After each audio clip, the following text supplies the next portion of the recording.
So here's the code we had from the last time, and we actually failed to do one thing. So let's go ahead and test the code and make sure it's working well before we start implementing memorization and see how much efficiency it's able to add to this particular code. So just to test how it's working, we'll just go ahead here and just have Fibonacci. Let's start with Fibonacci 1 because we want when it's 1, we want the output to be 0. So I'll just delete this sort of terminal. Let's start with a new one. Let's go ahead and run it. You can see when our n is equal to 1, we get 0 as the sort of solution here. If you can look at the terminal down there, not a problem. If our n is equal to 2, we run that particular code. We get 1. These are all the predefined numbers we had. Our first term supposed to be 0, our second term supposed to be 1. So when this is equal to 3, we should expect it to be 0 plus 1, which is still 1, right? And when it's equal to 4, we should also expect this to be 1 plus 1, which should give us 2, right? And now when we continue to 5, we should be getting 3, which is okay. And that's fine. So everything's working well. Our code is well set. But what if we had Fibonacci of 20, right? And you can see even at Fibonacci of 20, you're able to get the sort of computation at 4,181. Okay, so the next step for us here is how can we add memorization? And just to make it simpler, memorization is simply adding a way for you to store your whatever you're returning in memory. So that's what I'm thinking about there. And then calling it whenever so that you don't have to recompute it. So I'll just implement this using a dictionary. I will call this particular dictionary cache. So what we'll do is we'll have a cache here. We'll make sure we declare it as a dictionary. And what we'll do here is the same way we have this sort of if statements, we'll just add another if statement here that goes ahead and says if n in that sort of cache.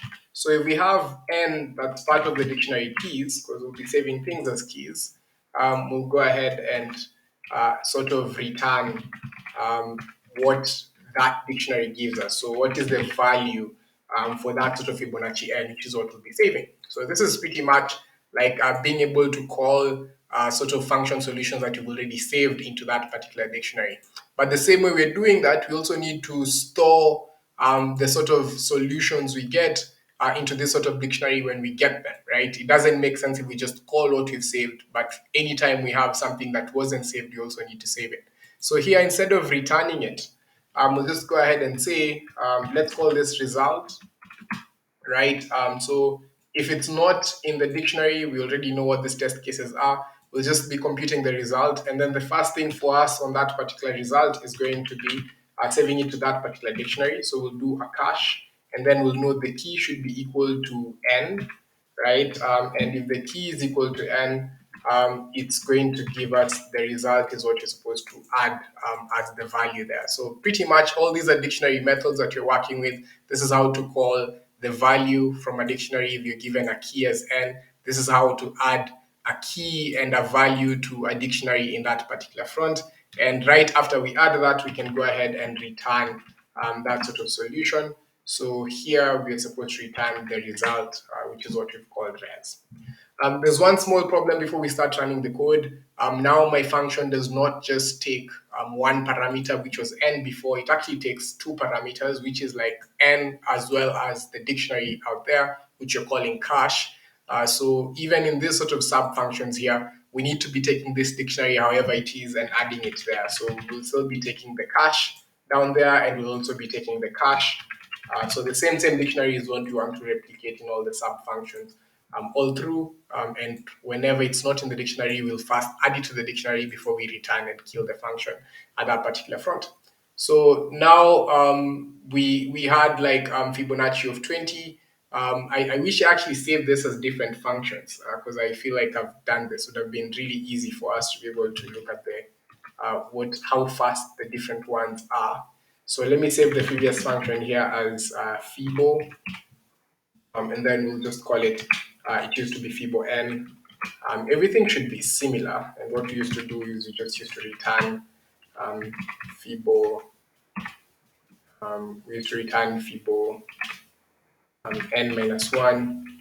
So once again, I'm just computing what we had before. So this is supposed to be Fibo n minus 1 plus Fibo n. So it's a poor mistake from my end. But then we had to be creative because we needed to have the sort of if statements computed before. So that's what noting. So there we go. But now we don't need this. We just need. So this was how the code used to look before, right? It was full Fibonacci, so no memoization implemented. This is how the code looks like when there's memoization implemented. The reason why we're maintaining two separate functions here is because you want to be able to test out the efficiency of this sort of two functions. So first of all, I'll try and make sure that my code with Fibonacci sort of 20 is working well, and then we'll try out different sort of things. So first of all, let's make sure that our top function is working well. So we are supposed to get 4181. Okay, you can see it's working really, really well. I wish I had the time to go ahead and put in timers so that we can test the different functions. I'll also go ahead and test that the second function is working well. So Fibo 20, right?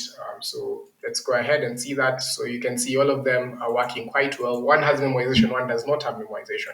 So how will you be able to see the difference between memoization and not and without memoization?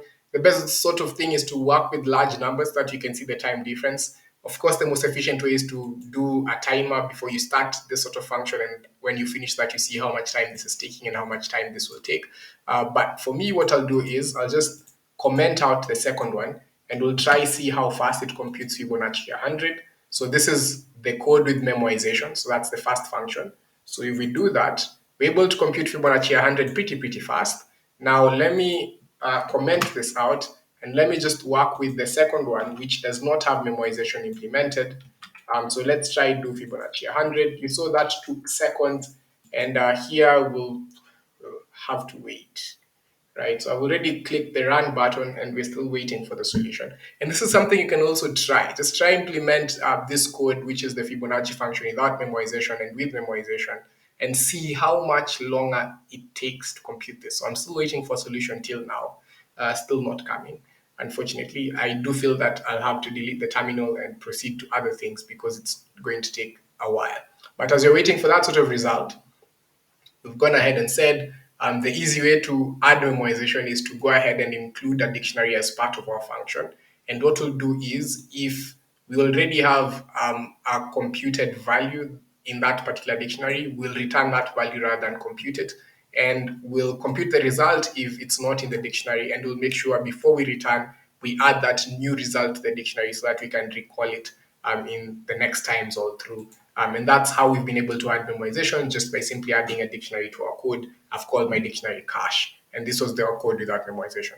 So unfortunately, we still don't have the solution to the second one because it's still taking time, and you understand we're doing a lot of computations from the tree that we explained previously. But because we don't have time to wait for this, and probably I'll tell you to try it at home, let me just kill it and let's just proceed to the next one. But you've already seen that for this second one, we were still waiting for the solution. But for the first one, if I run Fibonacci 100, I'll get it in seconds. For the second one, we'll have to wait a while before we can get that particular solution. So that's worth noting how memoization helps. And you guys already know where that sort of efficiency is coming from. Okay, so we've added memoization to our code, but there's a small problem we have to note here when we talk about memoization. So first of all, it's worth noting that we've been working with what we call a top-down approach. So a top-down approach is we start solving the problem from the largest sort of number, or the largest solution. In this sort of case, when you're working with Fibonacci 100, we're thinking of it from Fibonacci 100, and then let's compute 99 and 98. Let's compute 97 and 96. So it's a top-down approach. So we're starting from the highest number, coming all the way down. And to avoid recomputation, we added what we call memoization, which we implemented using a dictionary, so that we can avoid recomputation of solved functions. And we say that this will reduce our time complexity from big O of 2 to power n to big O of n, which is like from exponential time to linear time. And that's exactly what you want here. That's significant sort of savings you have. But the one caveat here is this comes with a lot of requirements in regards to space usage. We'll probably not feel it when you're working with like Fibonacci 100. We'll probably not even feel it when you're working with Fibonacci 1000. But if you tried Fibonacci 10,000, you'll start seeing that this does not work out because we need to save 10,000 entries to a dictionary. In this sort of case, we need to save 100 entries to a dictionary. So We still do have a problem in that when you're working with code, we're not just only trying to optimize for runtime, we're also trying to optimize for space and memory. And the problem here is that our space and memory also requires sort of linear sort of growth as our thing. So like computational power, memory is also a limited resource, so we also need to be very efficient about this. And you can see we've reduced the speed from big O 2 to power n to big O of n. But now the problem is we never used to save any values. So we used to have like constant time, so big O of 1. But now we have to save n entries onto that sort of dictionary that we have. So we've actually increased the amount of memory we require to big O of n as well. So once again, these are very different sort of things we are structuring. Speed is great, but we've made the sort of memory usage worse, and that's not what you want. Or like you can be able to make a trade-off on memory for speed, but not if you can actually have a solution that optimizes both speed and memory, and that's what we're going to talk about next here. So the bottom-up approach is going to be a different way to solve this particular problem, where we maintain the time complexity as big O of n while reducing that sort of space complexity. So we don't want a space complexity of O of big O of n. We want to reduce that sort of space complexity. So let's go ahead and look at this. And this is going to be a bottom-up approach. We've been talking about the top-down approach all through. So this is like a sample of our Fibonacci sequence. So instead of us solving it here from the highest number, which is 8, and saying 8 is supposed to be this term plus that term, how about you start solving it from down here? And that can allow us to save so much sort of space that we are having on memory. So we'll go ahead and define A to be equal to 0 and B to be equal to 1. And then we'll go ahead and compute A plus B to get 2, right? And then now we'll go ahead and make B to be equal to A and C to be equal to B. And then we compute the next sort of number all through. And you can see by implementing this particular structure, we can start from the lowest number. At any given front, we don't have to save all the sort of entries. We only have two numbers that we're holding in memory, right? Probably three at max there. And we keep switching this sort of entries up until we get to the highest number that we want. So this is what you're going to call the bottom-up approach, where we're just going to be using A and B to kind of hold up the sort of things, and we keep shifting it all through so that at any given point you're only saving like A and B, right, to compute C. So we're only using like always like 2 slots in memory or 3 slots max, whereas the previous one we had to fill all sort of n entries into a dictionary, right? And that was very memory intensive. So here's the big advantage of the bottom-up approach over the top-down approach. The bottom-up approach is usually the best dynamic programming approach because it will always maintain the time complexity without massively increasing the space complexity that you are seeking there.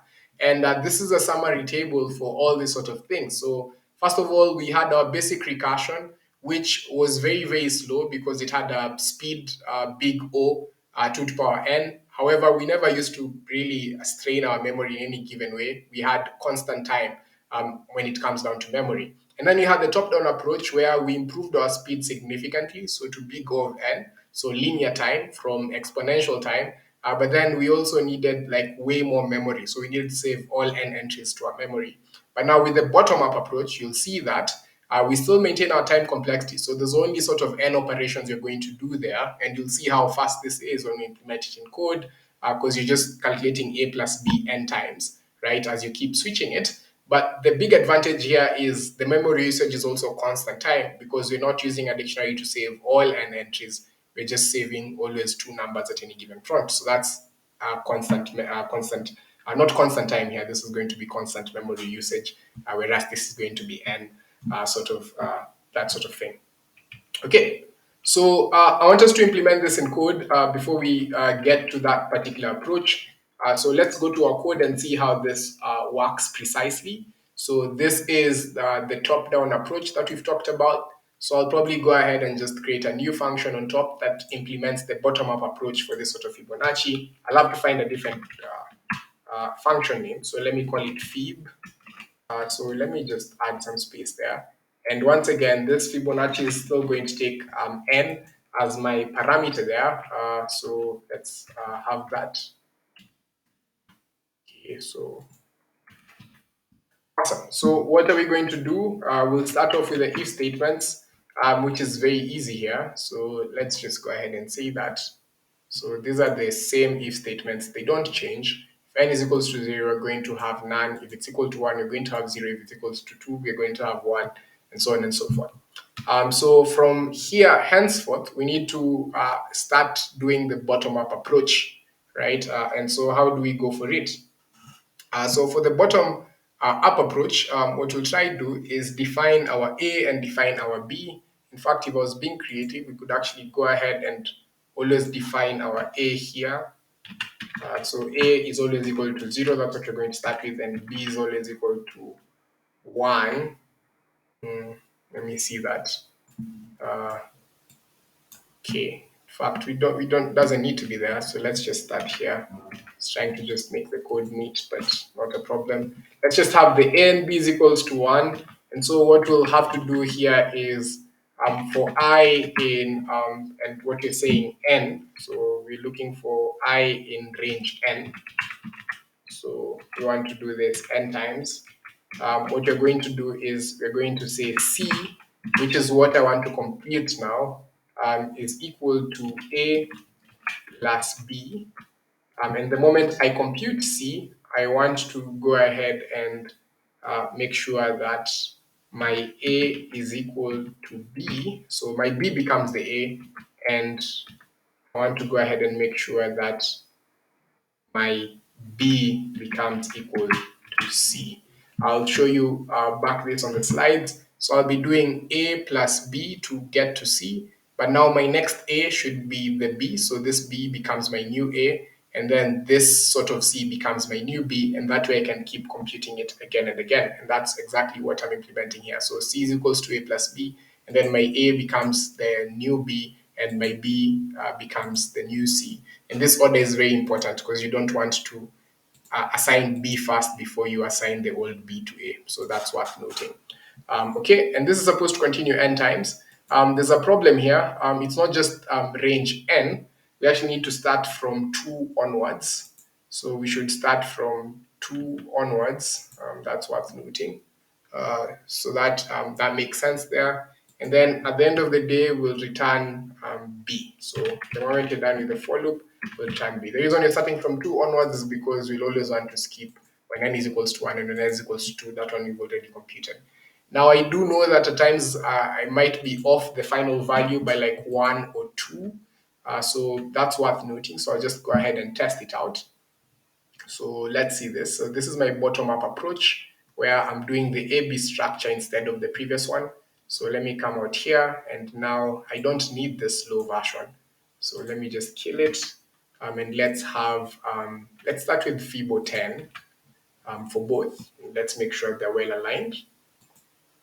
Okay, so both of them are 34. So we're well set. I think my numbering is accurate. There's no problem whatsoever.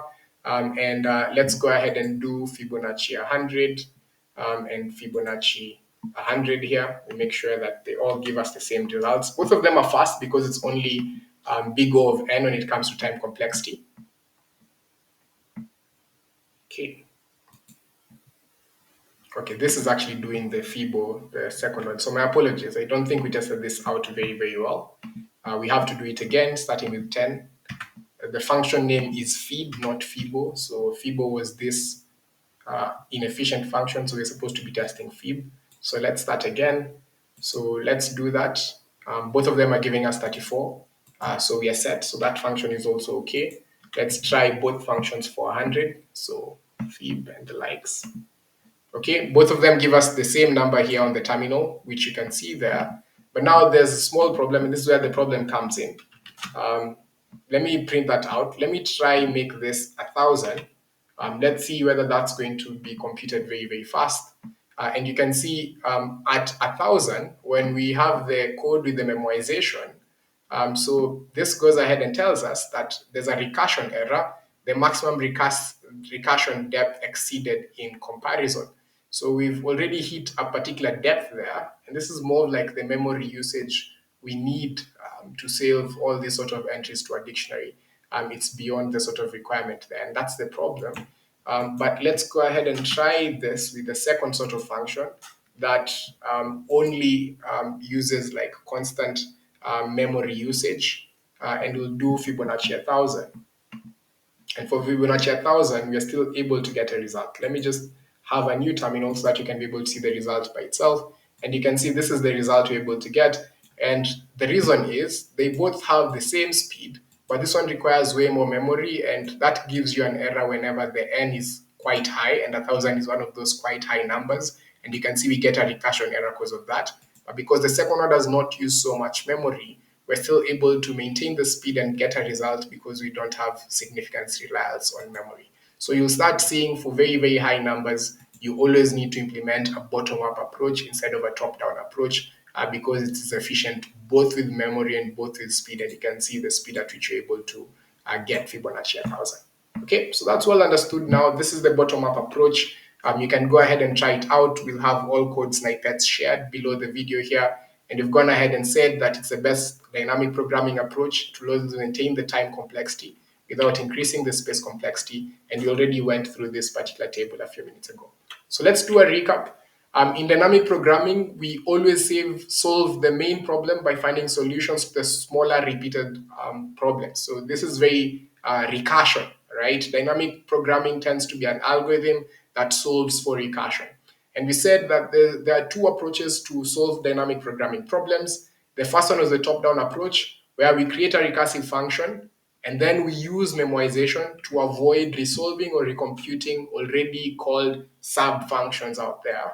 And that was a very cool one. But then we said we also have the bottom-up approach, which is the most ideal approach, as it avoids resolving these functions, but still optimizing the space complexity there. And you see, we only need like constant space, whereas when you implement a memoization, you need like linear space, which is like big O of n. So the bottom-up approach tends to optimize both space and runtime extremely well, and that's why it's the most ideal approach for dynamic programming.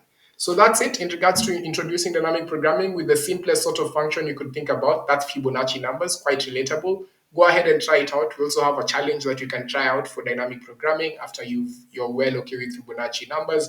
And in the next video, we're going to walk through the house robber challenge and see how we can implement dynamic programming for this particular problem.